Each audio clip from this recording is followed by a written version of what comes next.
I'm here with Ashley Tyrner, who is the founder and CEO of FarmboxRx. Let's start by telling you what it is you do. Thanks so much for having me. And welcome. And we are at the Milken Institute Global Conference, I should say, in case people think we just happened to meet in a crowded in the room. lobby of a hotel. So we deliver FarmboxRx. We deliver food as medicine, but really food as engagement to engage health plan members in their self-efficacy journey in their own health. Now, food is medicine. Can I stop you right there? How is food medicine? I mean, like, of course, eat better, live better, but is it actually medicinal?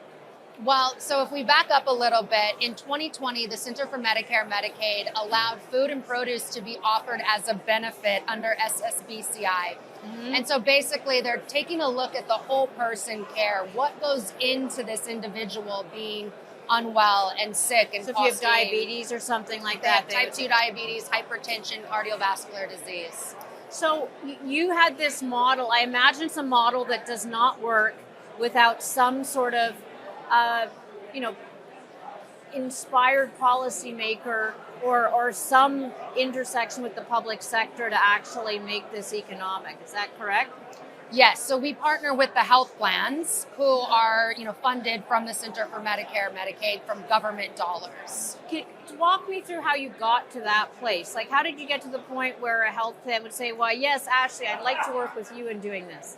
Well, if we really back up 13 years ago, I was pregnant with my now 12-year-old daughter. I lived in a rural food desert, and I was on food stamps. Mm-hmm. I started the company 9 years ago as a direct-to-consumer entity. I met Sam Cass, who was the senior policy advisor to the Obamas for Nutrition, and I worked alongside Sam Cass to help push policy forward to have SNAP and EBT accepted online as a form of payment. And through my food policy work, I had found out that CMS was changing regulations for food and produce to be offered as a benefit.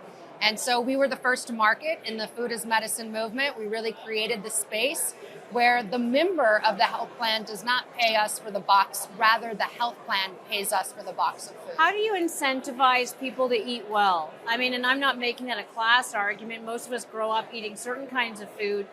You present us with a head of lettuce or whatever, and you're just like, thanks very much. Yeah, no, it's a great question. There's a really common misconception that just because someone is low income, they don't want to eat healthy. They don't have accessibility, they can't afford the food, and then they don't know what to do with it. So you really have this pyramid, we call it, it's the triangle, of you have to have those three things. So every box we put out the door has health literacy that also educates the member on their chronic condition.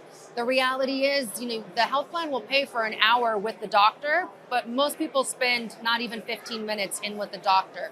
So they need to understand what their hypertension means. What do they need to change in their diet?